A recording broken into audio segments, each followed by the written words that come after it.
The master Prakash classes YouTube channel आज सभी भाभी अध्ययों का स्वागत करता है। इस वीडियो लेक्चर में हम लोग आगामी प्राथमिक शिक्षक भर्ती के लिए टोटल 150 प्रश्नों के प्रैक्टिस सेट को सॉल्व करेंगे और ये सारे प्रश्न आपकी परीक्षा की दृष्टि से बहुत ही महत्वपूर्ण होगा। उसके पहले एक सूचना यह है कि जो आपकी शेड्यूल है क्लासें सुपर टेट की चलाई जा रही हैं उसके बारे में थोड़ा जानकारी ले लीजिए। जैसे सुबह 10 बजे हमारे साथ आप लोग 150 प्रश्नों के प्रैक्टिस सेट को सॉल्व कर ही रहे हैं, साथ साथ 11:30 पर गणित का भी प्रैक्टिस सेट चलाया जा रहा है। उसके बाद शाम को 7 बजे हिंदी का प्रैक्टिस सेट मिल रहा होगा। 8 बजे जस्ट 1 घंटे बाद आपको संस्कृत का भी प्रैक्टिस सेट मिल रहा है, जो सुपर टेट के ही सारे प्रैक्टिस सेट चलाए जा रहे हैं। तो आप लोग वहाँ पर जाकर वीडियो को देख लिया करें। ये सूचना समाप्त होती है। चलिए हम लोग अब प्रैक्टिस सेट को अपने सॉल्व करते हैं। और प्रैक्टिस सेट में भाषा से 20-40 प्रश्नों को लिया गया है, जिसमें 20 हिंदी के हैं, 10 इंग्लिश के और साथ साथ 10 संस्कृत के भी प्रश्न कवर करेंगे। और हमारे साथ जो परमानेंट जुड़कर प्रैक्टिस सेट सॉल्व करते हैं उनके नाम हैं श्याम, रूसाली, लकी, गजेंद्र, अयान, अमित, सूरज, राजेश, नितिका, परितोष, उमेश, विवेन और ओम प्रकाश, साथ साथ अंकिता श्रीवास्तव के साथ नंदनी भी प्रैक्टिस सेट। आप लोगों का बहुत बहुत स्वागत है। हमारे यूट्यूब चैनल में ऐसे ही बने रहिए और अपने साथियों को भी वीडियो शेयर करते रहिए, जिससे अन्य साथी भी मिलकर प्रैक्टिस सेट लगाते रहें। तो चलिए हम लोग पहला प्रश्न लेते हैं, जिसमें आदि और आदि। देखिए आदि और आदि शब्द युग्म जो है इसका सही अर्थ क्या है, चलिए बताइए फटाफट। और कमेंट बॉक्स में आप लोग भी जो कमेंट आंसर आता हो उसको कमेंट करके बताते रहिए। तो यहाँ एक आदि का मतलब जो है पहले वाले, इसका आदि का मतलब होता है प्रारंभ और दूसरे आदि का मतलब होता है अभ्यस्त यानी कि अंतिम। तो यहाँ पे ऑप्शन नंबर जो सही होगा वो डी बिल्कुल सही ऑप्शन हो जाएगा। डी ऑप्शन सही होने के साथ नेक्स्ट प्रश्न में पढ़ेंगे। और यहाँ पे निराहार का सही विलोम क्या है, निराहार का सही विलोम शब्द बताना है। बी ऑप्शन बिल्कुल सही, यहाँ पे आहार हो जाएगा। आहार का क्या होता है, निराहार। ठीक, साथ साथ अगला प्रश्न जो है इसमें रिक्त स्थानों की पूर्ति करनी है, जिसमें ऑप्शन लिखा गया है आपका अभिवादन, अवनीश और बख्शीश, नेक्स्ट स्नेहाशीष। तो यहाँ पे एक सेंटेंस है, पिता ने पुत्र के परिणाम का उत्तर जो है किस में दिया। तो यहाँ पे जो दिया वो स्नेहाशीष दिया, यानी ऑप्शन नंबर डी बिल्कुल सही हो जाएगा। ठीक, चलिए बहुत अच्छे। यहाँ पे तालव्य व्यंजन को बताना है, कौन सा तालव्य व्यंजन है।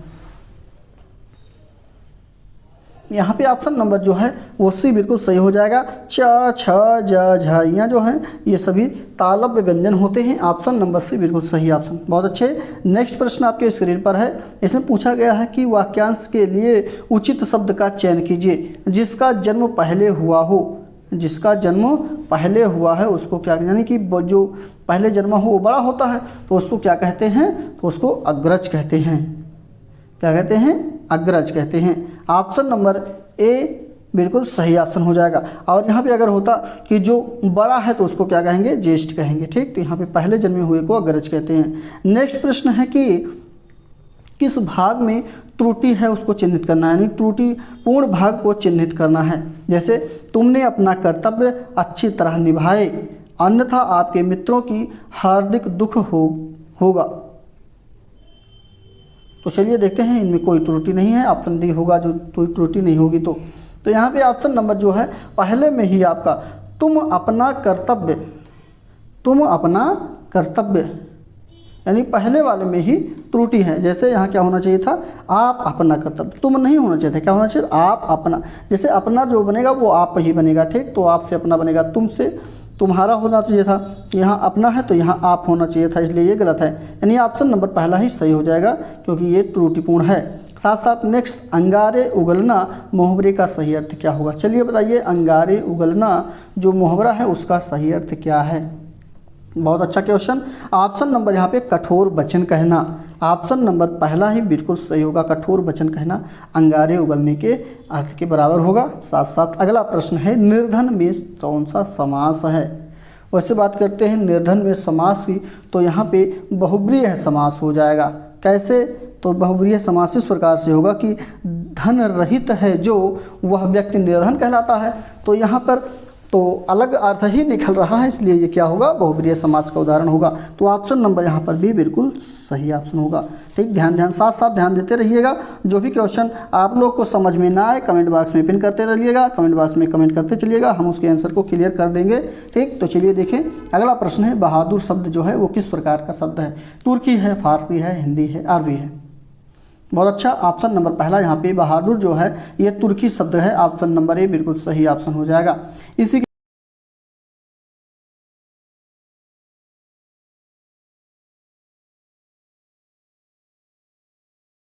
के साथ अगला प्रश्न है, यहाँ पे कहा गया है कि वाक्य में जो प्रथम सेंटेंस है और अंतिम अंश जो है 1 और 6 हैं और बीच में कुछ और हैं, तो उसको आपको सीरियल क्रम में बैठाना है।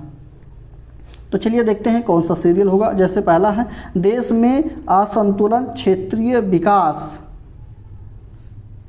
की प्रगति का सबसे महत्वपूर्ण कारण। देखिए ये दूसरा बनेगा, यानी कि दूसरे नंबर पर ये आ जाएगा कारण, उसके बाद फिर प्रगति सबसे महत्वपूर्ण कारण सरकारी क्षेत्र के उपक्रमों के जरिए, तीसरा यहाँ पे आ जाएगा के जरिए केंद्र सरकार द्वारा उन उद्यमों में योजनागत और योजनेतर संसाधनों द्वारा सीधे निवेश किया जाना है। तो यहाँ पे देखिए ऑप्शन यहाँ पे 3 हो गया था, ये 4 हो जाएगा और ये रा वाला क्या हो जाएगा, 5 हो जाएगा। तो चलिए मिलान कर लेते हैं कौन सा सही हो जाएगा।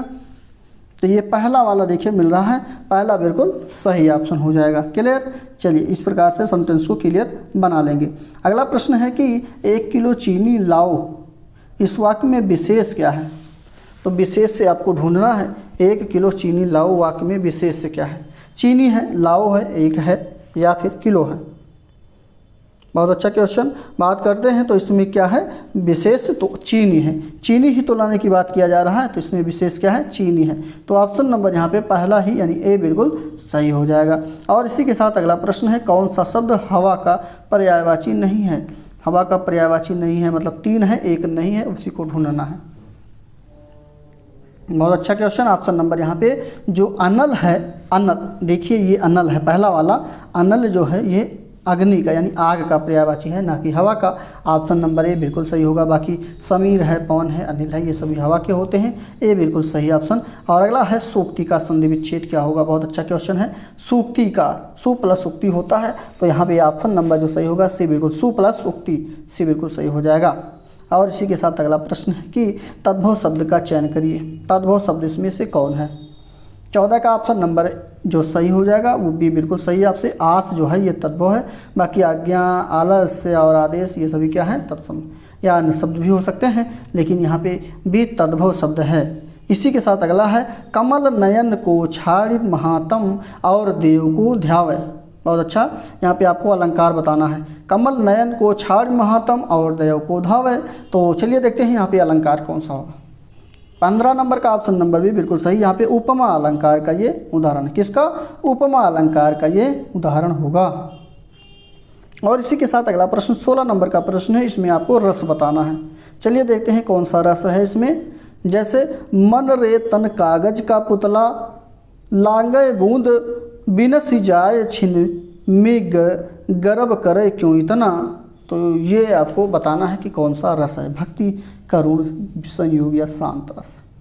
क्वेश्चन अच्छा है, तो यहाँ पे शांत रस का उदाहरण है। ऑप्शन नंबर डी बिल्कुल सही ऑप्शन हो जाएगा, क्योंकि यहाँ पर यह तन कागज का पुतला जो एक बूंद लगते ही नष्ट हो जाता है, इसलिए हे मन तू इस पर गर्व मत कर, हे मन तू इस पर गर्व मत कर। ठीक है, जहाँ जीवन जगत की असारता का भाव हो वहाँ पर शांत रस होता है। ठीक है, तो यहाँ पे डी बिल्कुल सही ऑप्शन हो जाएगा। और इसी के साथ अगला प्रश्न है आपको, यहाँ पे खाली स्थान में कौन सा शब्द भरा जाएगा। आज सेंटेंस आपका लिखा है स्वतंत्रता के उपरांत हमने ज्ञान और विज्ञान के, उसके बाद फिर स्पेस है, में प्रगति की है। इस वाक्य में रिक्त स्थान की पूर्ति क्या होगी?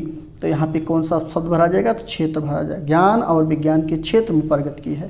ठीक, तो यहाँ पर सी बिल्कुल सही ऑप्शन हो जाएगा। बहुत अच्छा क्वेश्चन था। अगला जो है आपका, ये आपका हिंदी का ही 19, 18, 19 और 20 क्वेश्चन नंबर जो है ये आपका गद्यांश से लिया गया है और यहाँ से पढ़ना है। भारतीय समाज में नारी की स्थिति सचमुच विरोधाभास पूर्ण रही है, यहाँ से स्टार्ट करना है और पढ़ते जाना है। ये पहला पेज है, इसको पढ़िए आराम से। तो उम्मीद है पढ़ भी लिए होंगे, नहीं पढ़ पाए तो वीडियो को आराम से रोक कर पढ़िएगा। साथ साथ दूसरे पेज पे भी और चलते हैं। तो ये भी हो गया होगा। अगला प्रश्न यहाँ पर है, माफ़ कीजिए प्रश्न कह रहे हैं, अगला पेज यहाँ पर है तो इसको भी पढ़िएगा। नेक्स्ट है ये अगला पेज, थोड़ा पैराग्राफ लंबा है। चलिए उम्मीद है कि हो गया होगा। तो क्वेश्चन भी आपका देखिए यहाँ पर दिख रहा है, क्वेश्चन के साथ साथ ऑप्शन भी सभी दिख रहा होगा, कोई नहीं। यहाँ पे देखिए समाज शास्त्रीय दृष्टि हमारे देश में नारियों की स्थिति की किस तथ्य को उजागर करती है। तो यहाँ पे पहला ही ऑप्शन सही होगा। जो स्त्रियों की स्थिति का अच्छा या बुरा होना सामुदायिक और स्थानीय परंपराओं पर निर्भर करता है, ये बिल्कुल सही ऑप्शन होगा। और इसी के साथ अगला 19 प्रश्न नंबर की बात करें तो कह रहा है कि हमारे देश में अभी तक नारी की स्थिति में उल्लेखनीय सुधार क्यों नहीं हो पाया है। तो यहाँ पे इसलिए नहीं हो पाया है जो कि गद्यांश में कहा गया है कि पहले से गहरे जमे हुए हमारे पुराने संस्कार इसमें रुकावट बने हुए हैं, ये बिल्कुल सही है। इसीलिए अभी तक नारी की स्थिति का उल्लेखनीय सुधार नहीं हो पाया है। क्लियर? चलिए बहुत अच्छा। अगला प्रश्न आपका है कि गद्यांश में नारी मुक्ति आंदोलन जो है वो किसके बारे में लेखन जो है उसके बारे में लेखक किस दृष्टिकोण को स्पष्ट करता है। तो यहाँ पे पहला ही ऑप्शन बिल्कुल सही होगा। इस आंदोलन के द्वारा हम अपनी प्रगतिशीलता का झूठा प्रदर्शन करना चाहते हैं, ये बिल्कुल यानी ए बिल्कुल सही ऑप्शन होगा।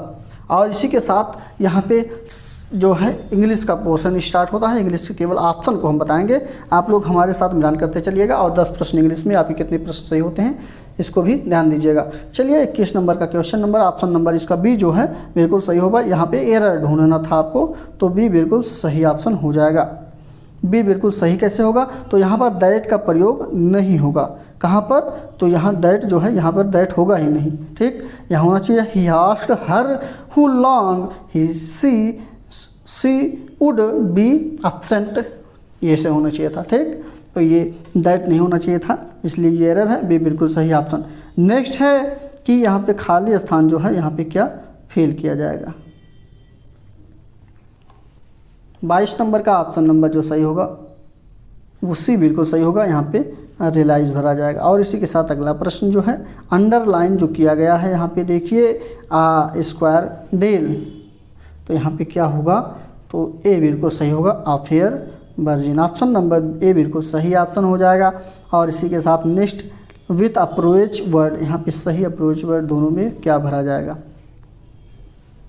24 नंबर का ए बिल्कुल सही option for all his wealth he is a miser, option number A बिल्कुल सही। और इसी के साथ अब अगला क्वेश्चन जो है वो चेंज द नरेशन, यानी नरेशन को चेंज करना है।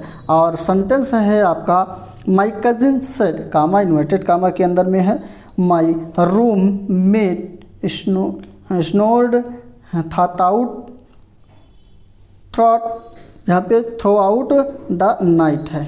तो यहाँ पे ऑप्शन नंबर जो सही हो जाएगा वो कौन सा सही होगा, चलिए कमेंट करके बताइए आपका 25 नंबर क्वेश्चन का आंसर कौन सा सही होगा। तो पहला ही आपका बिल्कुल सही हो जाएगा। क्लियर? चलिए नेक्स्ट पे चलेंगे और नेक्स्ट में आपको चेंज द वॉइस एक्टिव से पश्चिम में बदलना है। I remember my sister talking me to the museum, 26 number का डी बिल्कुल सही ऑप्शन होगा। ठीक, चलिए बहुत अच्छे। और इसी के साथ 27 की बात करते हैं, करेक्ट एक्सप्रेशंस चूज करना है। तो यहाँ पर ऑप्शन नंबर सी इसका भी बिल्कुल सही होगा, as old as the hills. Next पे चलते हैं, पैराग्राफ्स है, पैराग्राफ्स को आप लोग को अच्छे से पढ़ना है। From the world of magics hypnosis is moving into the world of medicine, यहाँ से स्टार्ट करना है और पढ़ते जाना है। ये पहला पेज है, पढ़ लिए होंगे उम्मीद है, नहीं पढ़ पाए तो वीडियो को रोककर आराम से पढ़िएगा। ये सेकंड पेज है और सेकंड पेज शायद समाप्त ही हो गया है, यहीं तक ही था। ठीक, चलिए उम्मीद है पढ़ लिए होंगे। ये क्वेश्चन आपके स्क्रीन पर है, इसमें हाइपोनोसिस मीन्स क्या होता है, तो भी बिल्कुल सही ऑप्शन यहाँ पे suggestion made in trance. Option number यहाँ पे जो है बी बिल्कुल सही ऑप्शन। और इसी के साथ नेक्स्ट प्रश्न 29 नंबर का प्रश्न है, ऑप्शन नंबर सी बिल्कुल सही होगा, टॉकिंग इट सीरियसली। और अगला प्रश्न आपका है 30 नंबर का प्रश्न का आंसर पहला बिल्कुल सही ऑप्शन होगा। यहाँ पे अंग्रेजी के प्रश्न हम लोग कवर कर चुके हैं, संस्कृत के प्रश्नों को कवर करेंगे। और यहाँ पे संस्कृत को प्रश्न कवर करने पहले ये पद्यांश दिया गया है, इस पद्यांश को यहाँ से पढ़ेंगे, यहाँ से स्टार्ट करना है, यहाँ तक है। चलिए पढ़ लीजिए एक बार। हो गया होगा उम्मीद है। क्वेश्चन भी आपका 31 नंबर का दिख रहा है, तो यहाँ पे बताइए ऑप्शन कौन सा सही होगा। तो पहला ही ऑप्शन सही हो जाएगा 31 का। उसी के साथ 32 नंबर के क्वेश्चन भी सामने आपके है स्क्रीन पर। इसका क्वेश्चन कौन सा सही होगा, सहसा किम न कुर्यात। यहाँ पे ऑप्शन नंबर 32 का ये बिल्कुल कार्यम हो जाएगा। और इसी के साथ नेक्स्ट 33 नंबर की बात करते हैं, तो ऑप्शन नंबर सी बिल्कुल सही होगा, ददत बिल्कुल सही ऑप्शन। 34 की बात करते हैं, तो धनी शब्द में प्रत्यय कौन सा है, तो धनी शब्द में प्रत्यय जो है वो इनी है। ऑप्शन नंबर भी बिल्कुल सही ऑप्शन, धन में इन लगा है तो धनी हो गया है। क्लियर। 35 की बात करते हैं, तो यहाँ पे ऑप्शन नंबर सी बिल्कुल पतंजलि हो जाएगा। साथ साथ अगला प्रश्न है 36 नंबर की, तो यहाँ पे भी बिल्कुल सही ऑप्शन होगा, बालकेन वेदो पठ्यते। इसी के साथ 37 नंबर की बात करते हैं, और 37 नंबर में भी बिल्कुल सही ऑप्शन हो जाएगा। और अगला प्रश्न 38 की बात करें, तो 38 में पहला ही ऑप्शन आपका बिल्कुल सही हो जाएगा। यहाँ पे नदी संज्ञा व्याकरण शास्त्र में कौन सी होगी, तो इकारांत उकारांत स्त्रीलिंग शब्दों की हो जाएगी। क्लियर। तो ये बिल्कुल सही ऑप्शन। और इसी के साथ अगला सिद्ध नहीं होता है, यानी भवत शब्द सिद्ध नहीं होता है, तो क्या सिद्ध नहीं होता है, तो डी भवत प्लस चतुर्थी, यानी चतुर्थी एक वचन नहीं सिद्ध होता है, डी बिल्कुल सही ऑप्शन। अगला प्रश्न है 4, स्त्रीलिंग में क्या बनेगा 4, तो 4 का स्त्रीलिंग बनाएंगे, तो यहाँ पे बी बिल्कुल बन जाएगा। ऑप्शन नंबर भी बिल्कुल सही होने के साथ संस्कृत के भी 10 प्रश्न हम लोग कवर कर चुके हैं, 40 प्रश्न भाषा के कवर हो चुके हैं। अब विज्ञान के प्रश्नों की बात आती है, तो 10 प्रश्न विज्ञान के हम भी फटाफट कवर करेंगे। पहला प्रश्न आपके स्क्रीन पर है, चूहों के विष का रासायनिक नाम क्या है। चूहों के विष का जो रासायनिक नाम है वो क्या है, तो डी बिल्कुल सही ऑप्शन, जिंक फॉस्फाइड है। ऑप्शन नंबर यहाँ पे डी बिल्कुल सही ऑप्शन। और आप लोग के लिए एक सूचना यह है कि प्रत्येक विषय के मोस्ट इम्पॉर्टेंट प्रश्नों के पीडीएफ को तैयार करवाया जा रहा है। आप इन सभी प्रश्नों के पीडीएफ को अगर पढ़ लेते हैं तो आपको सिलेक्शन से कोई रोक नहीं सकता है। और इसमें लगातार 200 से अधिक प्रैक्टिस सेट कराया मतलब जो है आपको तैयार कराया जा रहा है। आप सभी को एक नाम मात्र शुल्क पर ही अवेलेबल करवा दिया जाएगा, जिसकी सूचना आपको दी ही जा रही होगी। तो आप लोग वहां से जा कर के सूचना देखिए और इसको अवेलेबल मतलब जो है उपलब्ध कर लीजिए, प्राप्त कर लीजिए। चलिए यह सूचना थी, सूचना समाप्त होती है। यहाँ पे ऑप्शन नंबर इसका जिंक फॉस्फाइड डी बिल्कुल सही था। और अगला प्रश्न आपका है कि मानव शरीर में सबसे लंबी अस्थि यानी सबसे लंबी हड्डी जो है वो कौन सी है। तो यहाँ पर लंबी पूछी गई है, लेकिन आप लोग को सबसे छोटी भी बतानी है। तो चलिए देखते हैं 42 नंबर का ऑप्शन नंबर जो सही होगा वो डी बिल्कुल सही होगा। ये फीमर नामक हड्डी जो होती है जांघ पर पाई जाने वाली हड्डी है और सबसे बड़ी हड्डी होती है। सबसे लंबी अस्थि पूछी गई थी। और सबसे छोटी जो होती है वो कान में पाई जाती है, इसका नाम है स्टेपीज। क्या नाम है, थोड़ा गलत हो गया है, इस प्रकार से लिखा जाएगा स्टेपीज। स्टेपीज जो हड्डी है सबसे छोटी कान में पाई जाने वाली हड्डी है, लेकिन बड़ी हड्डी फीमर है। बी डी बिल्कुल सही ऑप्शन इसका होगा। साथ साथ अगला प्रश्न है, साधारण जुकाम पैदा किया जाता है तो किसके द्वारा पैदा होता है। जुकाम जो साधारण हो जाता है वो किसके द्वारा होता है, तो यहाँ पर पहला वायरस के द्वारा। ऑप्शन नंबर ए बिल्कुल सही ऑप्शन, बहुत अच्छे। साथ साथ अगला प्रश्न है, फाउंटेन पेन किस सिद्धांत पर कार्य करता है। बहुत अच्छा क्वेश्चन, अच्छा। बी बिल्कुल सही ऑप्शन, कोशिका क्रिया पर काम करता है। ऑप्शन नंबर बी बिल्कुल सही ऑप्शन। और इसी के साथ अगला, होमोसेम्पियंस पद जो है का शाब्दिक अर्थ क्या होगा। और वैसे बात करते हैं होमोसेम्पियंस की, तो ये मनुष्य का जो है वैज्ञानिक नाम है होमोसेम्पियस। ऑप्शन नंबर इसका जो सही होगा वो पहला ही मानव बुद्धिमान का है।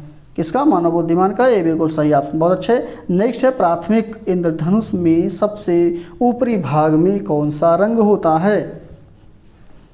क्वेश्चन अच्छा। अब एक भी और आप लोग देखे होंगे जो क्रम से इसके रंग होते हैं, तो वहाँ पे इसका पहला रंग जो होता है वो रंग होता है आपका लाल। ऑप्शन नंबर यहाँ पे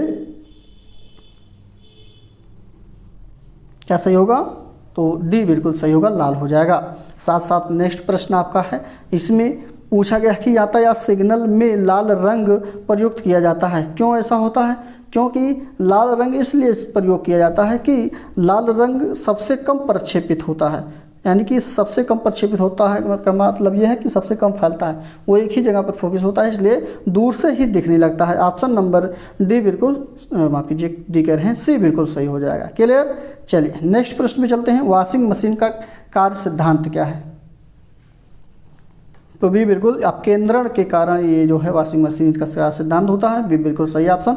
और कुछ भाइयों का हमारा कमेंट आता है, कमेंट देखकर हमें बहुत अच्छा लगता है, और कभी कभी ऐसा भी कमेंट आता है कि कमेंट तो अच्छा लगता है लेकिन उसमें कुछ नेगेटिव बातें लिखी होती हैं, तो ऐसा बिल्कुल ना करें, क्योंकि हमारी कोशिश यही रहती है कि आप लोग को कितना अच्छे से अच्छा कंटेंट बना कर दें, क्योंकि प्रैक्टिस सेट कराने का तात्पर्य ये नहीं होता कि क्वेश्चन को हम गलत बताएं। ठीक हो सकता है कोई गलती हो जाए तो उसके लिए आप लोग कमेंट कर दिया करिए, बिल्कुल सही, उसको हम सही आंसर को कमेंट बॉक्स में पिन करवा दिया करेंगे। क्लियर? ये बात आप लोग बिल्कुल ध्यान रखते चलिए, ऐसा कमेंट बिल्कुल मत करिए कि आप लोग को भी बुरा लगे और हमें भी बुरा लगे। तो चलिए देखते हैं, अगला प्रश्न है कि पानी की उपस्थिति में सीमेंट के जमने की अभिक्रिया क्या है? तो पानी की उपस्थिति में जो सीमेंट जम जाती है उसकी अभिक्रिया ये होती है कि वह जलयोजित अभिक्रिया है। क्या? एक जलयोजित अभिक्रिया है। ऑप्शन नंबर बी बिल्कुल सही ऑप्शन। और इसी के साथ अगला प्रश्न है कि वह धातु कौन सी है जो विटामिन B12 की एक घटक है? तो यहाँ पर ऑप्शन नंबर ए बिल्कुल सही ऑप्शन, कोबाल्ट बिल्कुल सही हो जाएगा। कौन सा? कोबाल्ट, बिल्कुल ए बिल्कुल सही हो जाएगा। आप लोग के लिए ही हम मेहनत कर रहे हैं, आप लोग से कोई शुल्क नहीं लिया जा रहा है कि आप लोग कोई बताइए, कोई शुल्क आप लोग से कहा जा रहा है कि आप लोग इस प्रैक्टिस सेट का शुल्क दीजिए, क्योंकि और जो भी फ्री में मिलता है उसको आप लोग को इतना अच्छे से प्यार से लेना चाहिए कि उसको कोई नुकसान ना हो, इसलिए ऐसा बिल्कुल ना करें कि हम लोग को भी थोड़ा ठेस पहुँचे। तो यहाँ पे अगला पोर्शन जो है आपका ये गणित का पोर्शन है, इसको स्किप करेंगे और आगे की पोर्शन पे बढ़ेंगे। अगला पोर्शन है आपका ये स्टार्ट हुआ, यहाँ पे पर्यावरण, सामाजिक अध्ययन एवं सामान्य ज्ञान के 40 प्रश्न इसमें कवर करेंगे। साथ साथ करंट अफेयर के भी प्रश्न इसमें देखने के लिए आपको मिलेगा। और अगर आप लोग गणित के ये जो गणित का पोर्शन हम लोग इस ऊपर 20 प्रश्नों को छोड़ दिए, स्किप किए हैं, ये अभी 11:30 पे आपकी प्रैक्टिस सेट मिल जाएगा, वहाँ पे जाकर सॉल्व कर सकते हैं। नहीं सॉल्व करना चाहते हैं तो कोई बात नहीं, आप लोग हमारे Telegram channel the master Prakash classes पर जाइए, सर्च करिए टेलीग्राम पर, उसको मिल जाएगा, वहाँ से फॉलो कर लीजिए। फॉलो करने के बाद इसी 150 प्रश्नों का PDF सेम PDF आपको मिल जाएगा, वहाँ से आप लोग खुद सॉल्व कर सकते हैं। क्लियर? चलिए, बहुत अच्छे। क्वेश्चन है आपका पहला, यानी कि 71 नंबर का, क्षेत्रफल के हिसाब से यानी क्षेत्रफल की दृष्टि से भारत का सबसे छोटा राज्य कौन सा है? तो गोवा बिल्कुल सही ऑप्शन, गोवा सबसे छोटा है और राजस्थान सबसे बड़ा है, ध्यान रखिएगा। और उत्तर प्रदेश का स्थान जो है क्षेत्रफल की दृष्टि से चौथा स्थान है, ये भी ध्यान रखिएगा। साथ साथ नेक्स्ट प्रश्न आपका है, ब्रिक्स राष्ट्रों में किस देश का न्यूनतम प्रतिशत व्यक्ति GDP जो है वो है? तो यहाँ पे ऑप्शन नंबर आपका सी बिल्कुल सही ऑप्शन। कौन सा? सी बिल्कुल सही, दक्षिण अफ्रीका का है। साथ साथ अगला प्रश्न है, प्रधानमंत्री द्वारा जारी मन की बात कार्यक्रम किस चैनल द्वारा प्रसारित किया जाता है? चलिए, बहुत अच्छा क्वेश्चन। देखा, मैंने कहा था ना कि करंट अफेयर भी साथ साथ आपको मिलेगा। तो यहाँ पे देखिए, ये करंट अफेयर है, किसके द्वारा किया जाता है? तो ये आकाशवाणी पे किया जाता है। ऑप्शन नंबर भी बिल्कुल सही ऑप्शन। और कमेंट बॉक्स आप लोग का बिल्कुल खाली चल रहा है, कमेंट बॉक्स में बिल्कुल बताते चलिए। चलिए, इस क्वेश्चन का आंसर आप लोग कमेंट बॉक्स में दीजिए। जैसे नर्मदा नदी किस जल समूह में जाकर मिल जाती है? तो चलिए बताइए। और हमें खेद है कि 2-3 दिन आपको शायद प्रैक्टिस सेट नहीं मिल पाया है, तो उसके लिए हमें खेद है कि हम थोड़ा बाहर चले गए थे, इसलिए हो सकता है आप लोग को मिला ना हो, उसके लिए खेद है। तो चलिए देखिए, अब जो है कोशिश यही रहेगी कि बराबर प्रैक्टिस सेट आप लोग को मिलता रहे। तो यहाँ पे ऑप्शन नंबर भी बिल्कुल सही होगा, ये अरब सागर में मिल जाती है। कहाँ पे? अरब सागर में। नर्मदा नदी कहाँ पर मिलती है? जाकर अरब सागर में। ऑप्शन नंबर भी बिल्कुल सही। और अगला प्रश्न आपका, क्यूबा की राजधानी क्या है? अच्छा, 1 मिनट, क्यूबा की राजधानी का नाम बताना है। तो हवाना है, क्यूबा की राजधानी हवाना, डी बिल्कुल सही ऑप्शन। नेक्स्ट है कि संवैधानिक पदाधिकारी के चुनाव में समानुपातिक प्रतिनिधि की विधि अपनाई जाती है? बहुत अच्छा, तो डी बिल्कुल राष्ट्रपति बिल्कुल सही ऑप्शन हो जाएंगे।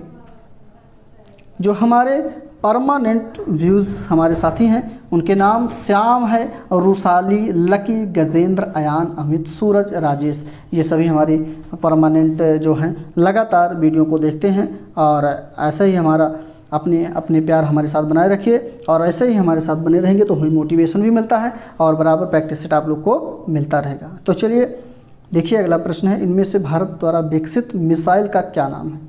बहुत अच्छा क्वेश्चन। डी बिल्कुल त्रिशूल नामक मिसाइल जो है ये भारत द्वारा विकसित किया गया है। डी बिल्कुल सही ऑप्शन। अगला प्रश्न है कि भारत के किस क्षेत्र में ज्वारीय शक्ति का प्रबल संभावना है?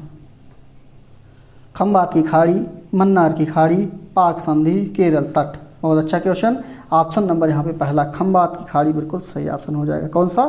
खंबात की खाड़ी सही हो जाएगा। साथ साथ अगला प्रश्न है, देश में दक्षिण पश्चिम मानसून हवाएं कब बहती हैं? तो ये मध्य जून से सितंबर के बीच में बहती हैं। ऑप्शन नंबर यहाँ पे सी बिल्कुल सही ऑप्शन हो जाएगा। और इसी के साथ अगला प्रश्न है कि कौन सी रेखा भारत से होकर गुजरती है?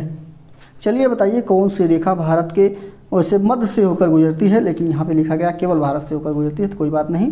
चलिए यहाँ पे ऑप्शन नंबर जो सही है वो आपका ए बिल्कुल कर्क रेखा जो है भारत के बीचों बीच यानी मध्य से होकर गुजरती है और माही नदी कर्क रेखा को 2 बार काटती है, ध्यान रखिएगा। क्लियर। चलिए साथ साथ अगला प्रश्न है आपका, भारत कौन सी एक शास्त्रीय भाषा नहीं है?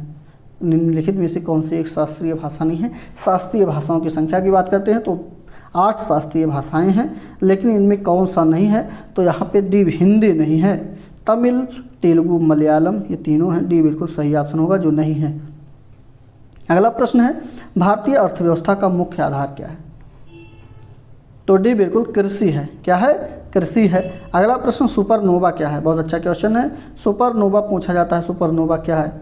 तो सुपरनोवा जो होता है वो एक अंतोन्मुख सितारा होता है। ऑप्शन नंबर यहाँ पे सी बिल्कुल सही ऑप्शन। और इसी के साथ अगला प्रश्न है, प्रसिद्ध नेहरू ट्रॉफी किस खेल से संबंधित है? ये नेहरू ट्रॉफी जो दिया जाता है ये किस खेल के लिए दिया जाता है? तो ये हॉकी के लिए दिया जाता है, ये बिल्कुल सही ऑप्शन। अगला है, विश्वेश्वरैया लौह और इस्पात संयंत्र कहाँ स्थित है? विश्वेश्वरैया लौह इस्पात संयंत्र जो स्थित है ये आपका भद्रावती में। ऑप्शन नंबर भी बिल्कुल सही यहीं पे स्थित है। और इसी के साथ अगला है कि किस राष्ट्र के पास अलिखित संविधान है? यानी कौन सा ऐसा देश है जिसके पास कोई भी लिखित संविधान नहीं है, मतलब अलिखित है? तो इंग्लैंड ऐसा देश है जो जिसके पास अलिखित संविधान है, भी बिल्कुल सही ऑप्शन। अगला प्रश्न है, अष्टांगिक मार्ग। अष्टांगिक मार्ग सिद्धांतों का प्रतिपादन किसने किया?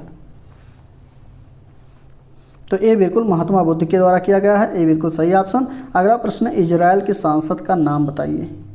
इजराइल जैसे अपने यहाँ भारत की जो है सांसद कैबिनेट जो है वो क्या है? सांसद है, पार्लियामेंट जिसको कहा जाता है। तो वहाँ का क्या है? तो वहाँ का जो है वो नेसेट है। ऑप्शन नंबर यहाँ पे बी बिल्कुल जैसे ऑप्शन नंबर बी सही होने के साथ अगला है, क्योटो प्रोटोकॉल किससे संबंधित है? क्योटो प्रोटोकॉल किससे संबंधित है? तो ये पहला पर्यावरण संरक्षण से संबंधित है। ऑप्शन नंबर यहाँ पे बिल्कुल सही ऑप्शन।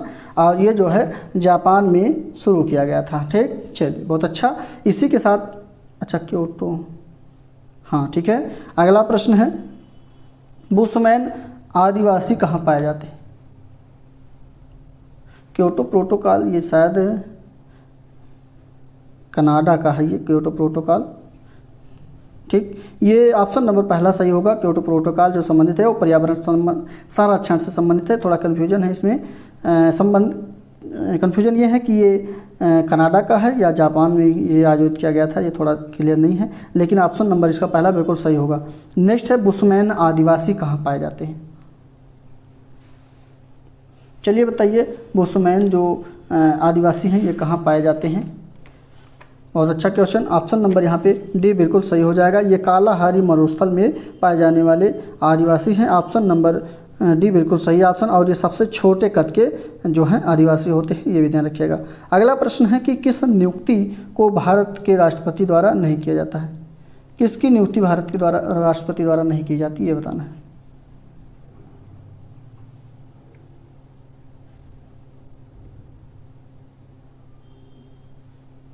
तो तो चलिए देखते हैं यहाँ पे ऑप्शन नंबर जो सही हो जाएगा वो आपका सी बिल्कुल सही ऑप्शन हो जाएगा। लोकसभा का जो अध्यक्ष होते हैं उनकी नियुक्ति जो होती है राष्ट्रपति के द्वारा नहीं की जाती है, वहाँ पे जो सदस्य होते हैं उन्हीं में चुन लिया जाता है लोकसभा के अध्यक्ष को। ठीक, तो सी बिल्कुल सही ऑप्शन। अगला प्रश्न है आटाकामा मरुस्थल किस देश में स्थित है? आटाकामा मरुस्थल किस देश में स्थित है? तो ये चिली में। ऑप्शन नंबर बी बिल्कुल सही। नेक्स्ट है कुंजरानी देवी का नाम किस खेल से जुड़ा है? कुंजरानी देवी का नाम किस खेल से जुड़ा है? पहला बिल्कुल वेट लिफ्टिंग से जुड़ा है। नेक्स्ट कौन सी रोपड़ फसल नहीं है? तो रोपड़ फसल जो नहीं है वो आपका सी बिल्कुल सही गन्ना हो जाएगा। गन्ना को बोया जाता है ना कि रोपा जाता है। ठीक, तो सी बिल्कुल सही ऑप्शन। अगला प्रश्न आपका किस घटना के उपलक्ष्य में पुर्तगालियों ने अंग्रेजों को बम्बई सौंप दिया था? बहुत अच्छा क्वेश्चन, ऑप्शन नंबर भी बिल्कुल सही होगा। यहाँ पे चार्ल्स द्वितीय का जो पुर्तगाली राजकुमारी कैथरीन ऑफ जो बरेंगेजा से विवाह था उसी के रूप में उनको दहेज के रूप में जो है ये सौंप दिया गया था। ठीक, ध्यान रखिएगा बम्बई को। ऑप्शन नंबर भी बिल्कुल सही ऑप्शन। और अगला है कि राजीव गांधी के मृत्यु दिवस को किस रूप में मनाया जाता है? बहुत अच्छा, तो यहाँ पे आतंकवाद विरोधी दिवस के रूप में मनाया जाता है। ऑप्शन नंबर यहाँ पे डी बिल्कुल सही ऑप्शन हो जाएगा। और अगला प्रश्न है पंचायती राज दिवस का विषय क्या है? पंचायती राज किस सूची का विषय है ये बताना है। बहुत अच्छा, तो ए बिल्कुल सही है, राज्य सूची का विषय है। और अगला प्रश्न अनुच्छेद 19 स्वतंत्रता का अधिकार कितनी स्वतंत्रताओं का आश्वासन देता है?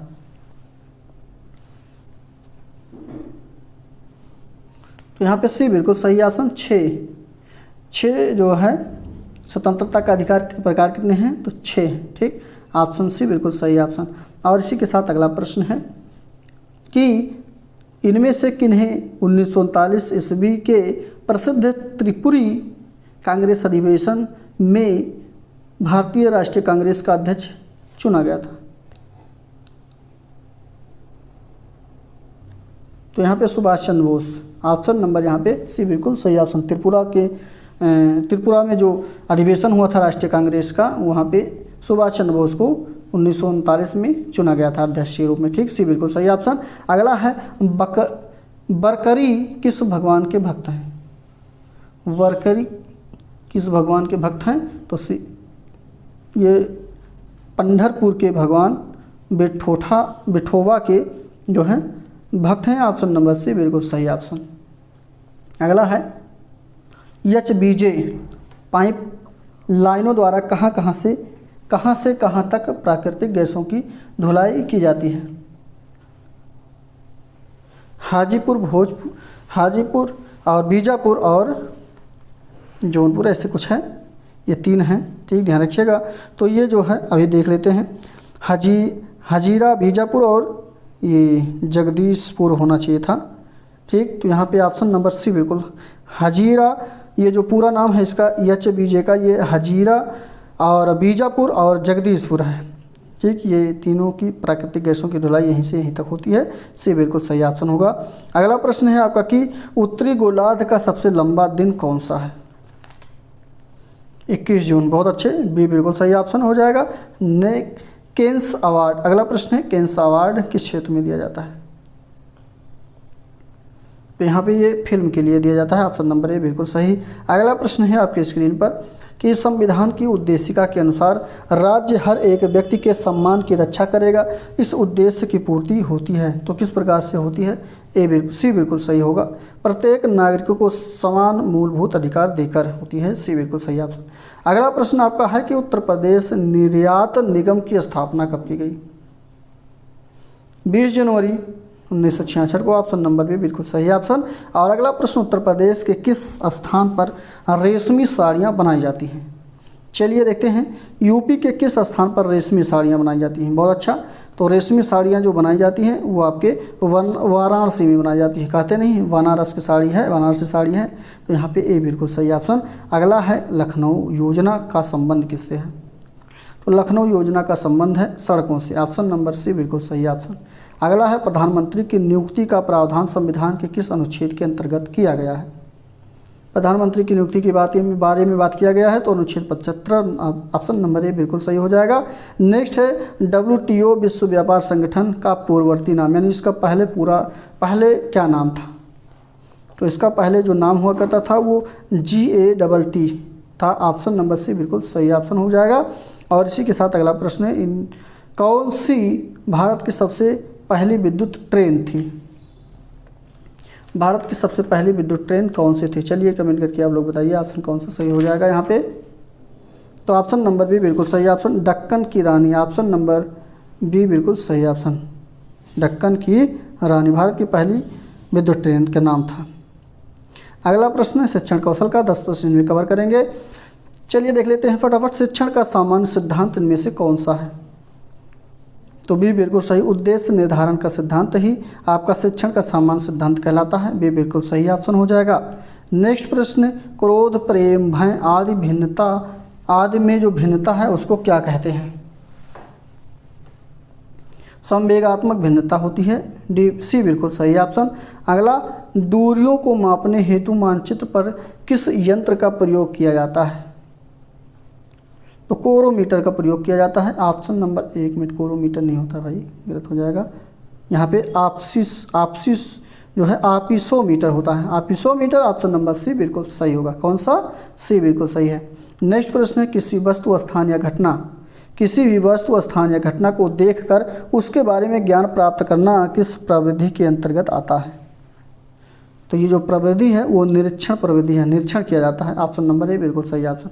नेक्स्ट है, किसी भी बिंदु को बिना स्पर्श किए उसके बारे में सूचना प्राप्त करना क्या कहलाता है? तो ये दूर संवेद कहलाता है। सी बिल्कुल सही ऑप्शन। अगला प्रश्न है, सीखने की प्रक्रिया की प्रमुख विशेषता क्या मानी गई है? अच्छा, क्या मानी नहीं, कितनी मानी गई है?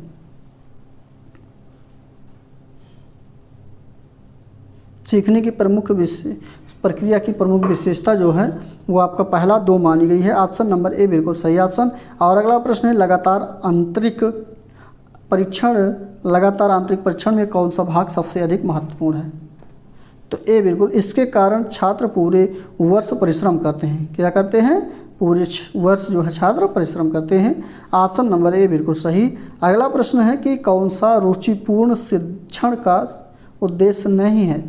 तो यहाँ पे ए बिल्कुल, बालक का शारीरिक विकास करना ही रुचिपूर्ण शिक्षण उद्देश्य नहीं है। ऑप्शन नंबर ए बिल्कुल सही ऑप्शन।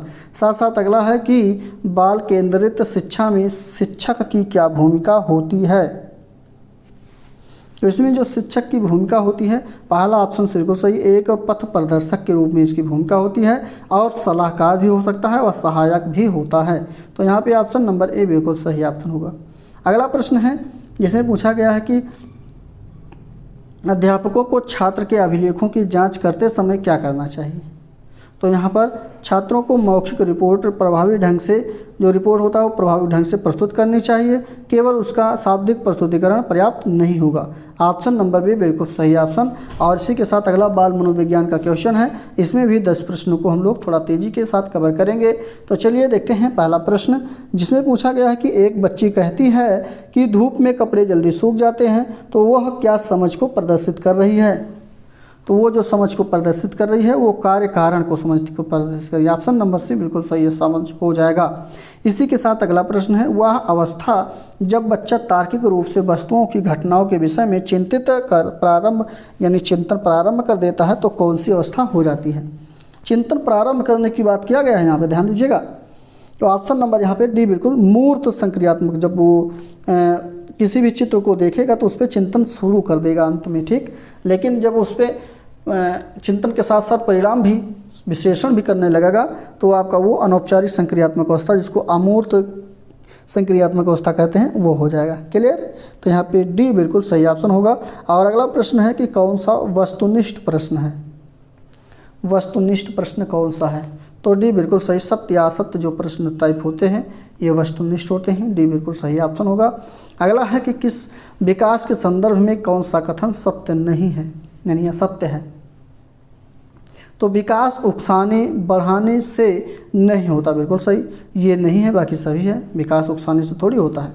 अगला प्रश्न है कि कक्षा में विद्यार्थियों को अधिगम के लिए प्रेरित करने हेतु किस युक्ति का प्रयोग या अनुप्रयोग आप नहीं करते हैं? तो सी बिल्कुल, उसकी अत्यधिक प्रशंसा करना, ये बिल्कुल सही नहीं है। सी बिल्कुल सही ऑप्शन। अगला प्रश्न है कि माँ बाप के साए से बाहर निकल अपने साथी बालकों की संगत को पसंद करना संबंधित है किस अवस्था से? तो ये पूर्व किशोरावस्था से। ऑप्शन नंबर यहाँ पे बी बिल्कुल सही ऑप्शन। अगला प्रश्न, मानसिक परिपक्वता की ऊंचाइयों को छूने के लिए प्रयत्नरत रहना संबंधित होता है, तो ये कौन सी अवस्था होती है? तो पहला अवस्था किशोरावस्था बिल्कुल सही ऑप्शन होगा। साथ साथ अगला प्रश्न जो है वो आपका, क्वेश्चन को पहले पढ़ते हैं उसके बाद ऑप्शन को देखेंगे। कोई 5 वर्ष की लड़की एक टी शर्ट को तह करते हुए अपने आप से बात करती है। लड़की द्वारा प्रदर्शित व्यवहार का संदर्भ कौन सा कथन सही है? चलिए देखिए, उम्मीद है कि सभी दिख रहा होगा आपको। यहाँ पर पहला ही ऑप्शन आपका सही हो जाएगा। इसमें जिन पियाजे के अहम केंद्रित जो भाषा कहेगा और लेवास्की इसकी व्याख्या बच्चे के द्वारा निजी भाषा से अपनी क्रियाओं को नियमित करने के प्रयासों के रूप में करेगा। ठीक, तो यहाँ पे ऑप्शन नंबर पहला ही आपका सही हो जाएगा। और इसी के साथ अगला प्रश्न आपका जो है वो बाल अंतर्बोध यानी जिसको एपरसेप्शन कहते हैं, वो परीक्षण का निर्माण किसने किया था? बी बिल्कुल सही ऑप्शन, बेलक के द्वारा किया गया है। बी बिल्कुल सही ऑप्शन होगा। अगला है कि एक शिक्षक की सबसे महत्वपूर्ण चुनौती क्या होती है? शिक्षक की सबसे महत्वपूर्ण चुनौती कौन सी है? तो यहाँ पर बी बिल्कुल, शिक्षण अधिगम प्रक्रिया को आनंदप्रद बनाना ही सबसे महत्वपूर्ण चुनौती होती है। बी बिल्कुल सही ऑप्शन होगा। इसी के साथ अगला प्रश्न है यहाँ रीजनिंग के प्रश्न को स्किप करेंगे। अच्छा, इसकी क्या, क्योंकि ये सर के द्वारा जो है पढ़ाया जा रहा है, क्लासें मिल रही होंगी आपको, लेकिन इसके ऑप्शन को फटाफट बता देते हैं, आप लोग इसको सॉल्व करिएगा। 31 नंबर का पहला सही हो जाएगा। 32 पे चलते हैं, साथ साथ क्वेश्चन भी दिखे तो सही रहेगा। 32 नंबर में बी बिल्कुल सही ऑप्शन होगा, ये वाला केवल तर्क 2 प्रबल है। इसी के साथ 33 नंबर पे प्रश्न पे चलेंगे, तो 33 नंबर के ऑप्शन नंबर में डी बिल्कुल सही होगा, BLUE ब्लू। अगला प्रश्न 34 की बात करें तो 34 में डी बिल्कुल सही हो जाएगा। नेक्स्ट प्रश्न जो है 35 नंबर पे ए बिल्कुल सही होगा, 3 वर्ष हो जाएगा। कंप्यूटर का प्रश्न आ गया है, इसमें पूछा गया है कि कौन सा ऑपरेटिंग सिस्टम नहीं है? तो PASCAL पास्कल जो है ये आपका ऑपरेटिंग सिस्टम नहीं है। ऑप्शन नंबर बी बिल्कुल सही होगा। साथ साथ अगला प्रश्न है कि लिब्रे ऑफिस का निर्माण किसके द्वारा किया गया था? तो ए बिल्कुल सही ऑप्शन, यहाँ पे द डॉक्यूमेंट फाउंडेशन के द्वारा किया गया। ए बिल्कुल सही ऑप्शन। अगला प्रश्न है कौन सा गणित से संबंधित एप्लीकेशन है?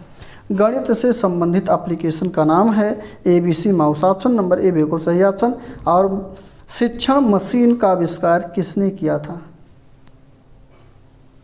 सी बिल्कुल सिडनी प्रेसी के द्वारा किया गया। सी ऑप्शन सही होने के साथ अगला प्रश्न है WWW यानी ट्रिपल जिसका पूरा नाम वर्ल्ड वाइड वेब है, इसके अंग्रेजी के बाद सबसे अधिक प्रयुक्त होने वाली दूसरी भाषा कौन सी है? तो यहाँ पर सी ऑप्शन बिल्कुल चीनी भाषा हो जाएगी। और इसी के साथ अगला प्रश्न है जीवन कौशल प्रबंधन एवं अभ्यर्थी के 10 प्रश्नों को भी यहाँ कवर करेंगे हम लोग। चलिए देख लेते हैं इसको भी फटाफट। इसमें पूछा गया है कि जीवन कौशल विकास के संबंध में कौन सा कथन सत्य है? क्वेश्चन अच्छा है, आप लोग कमेंट करके बताइए। यह आजीवन चलने वाली प्रक्रिया है, बिल्कुल सही है। यह उचित निर्णय लेने वाली प्रबंधन कौशल की सहायक होती है, बिल्कुल सही।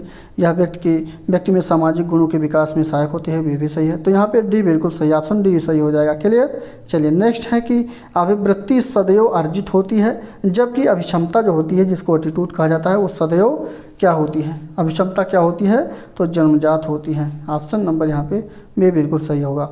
अगला प्रश्न है शिक्षण का सत्तावादी स्तर क्या होता है?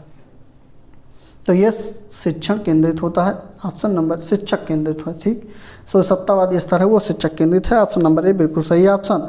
और इसी के साथ अगला वाह अभिप्रेरणा में समावेशित है। चलिए देखते हैं, 4 ऑप्शन यहाँ पे है और यहाँ पे ये जो है सेंटेंस लिखे हैं, प्रशंसा, दोषारोपण, प्रतिद्वंदिता, पुरस्कार एवं दंड, परिणाम का ज्ञान। तो यहाँ पे वाह अभिप्रेरण के बारे में बात किया गया है, तो वाह अभिप्रेरण में सभी आ जाएंगे। तो डी बिल्कुल सही हो जाएगा। और इसी के साथ अगला प्रश्न है कि किस विद्वान का कथन है कि पुरस्कार वांछित कार्यों के प्रति सुखद जो है साहचर्य स्थापित करने का साधन है। तो बी बिल्कुल ये हरलाक का कथन है, बी बिल्कुल सही हो जाएगा। साथ साथ अगला प्रश्न है कि 1908 में मैकडूगल ने कितने संवेगों की खोज की थी। मैकडूगल के द्वारा कितने संवेगों की खोज की गई है, तो यहाँ पे ऑप्शन नंबर ए बिल्कुल सही हो जाएगा। 14 मूल प्रवृत्तियाँ या संवेग कह सकते हैं, ऑप्शन नंबर ए बिल्कुल सही हो जाएगा। साथ साथ अगला प्रश्न है WHO वर्ल्ड हेल्थ ऑर्गेनाइजेशन की प्रसिद्ध डेल्फी विधि द्वारा पहचाने जाने वाला जीवन कौशल कौन सा है। तो यहाँ पर निर्णय लेना व समस्या समाधान ये भी सही है, सृजनात्मक सोच एवं प्रभावी संचार ये भी सही है, आत्म जागरूकता एवं सहानुभूति ये भी सही है। तो यहाँ पे उपरोक्त सभी डी बिल्कुल सही हो जाएगा। साथ साथ नेक्स्ट प्रश्न है जो है व्यावसायिक आचरण एवं नीति का संबंध निम्नलिखित में से किस क्षेत्र से संबंधित है। तो चलिए बताइए, व्यावसायिक आचरण की बात किया गया है, यहाँ पे व्यावसायिक आचरण एवं नीति का संबंध पूछा गया है। तो ये जो संबंधित है वो उपयुक्त सभी से संबंधित है, चाहे वो कानूनी एवं व्यावसायिक हो या तकनीकी या चिकित्सकीय हो, कुछ भी हो, यहाँ पे उपरोक्त सभी सही हो जाएंगे। साथ साथ अगला प्रश्न है भारतीय संविधान का कौन सा अनुच्छेद है जो दैहिक स्वतंत्रता को प्रदान करता है। बहुत अच्छा क्वेश्चन। ऑप्शन नंबर यहाँ पे पहला अनुच्छेद 21 कहता है दैहिक स्वतंत्रता की प्रदान करना, ऑप्शन नंबर ए बिल्कुल सही ऑप्शन। और इसी के साथ अगला प्रश्न आपके स्क्रीन पर है कि हर्बर्ट के अनुसार अधिगम के कितने स्तर हैं। अधिगम के स्तर के बारे में बताना है, तो यहाँ पे 5, ऑप्शन नंबर यहाँ पे बी बिल्कुल सही ऑप्शन। 5 जो हैं स्तर अधिगम के होते हैं, वो भी हर्बर्ट के अनुसार, ऑप्शन नंबर बी बिल्कुल सही ऑप्शन। और यहाँ पे हम लोग 150 प्रश्नों को कवर कर चुके हैं। कितने प्रश्न आप पे सही हुए कमेंट बॉक्स में ज़रूर बताइएगा। और हमारा वीडियो कैसा लग रहा है अपनी राय कमेंट बॉक्स में लिखकर जरूर बताएंगे। चलिए ऐसा ही हमारे साथ बने रहिए, मिलते हैं अगले प्रैक्टिस में, तब तक के लिए बहुत बहुत धन्यवाद।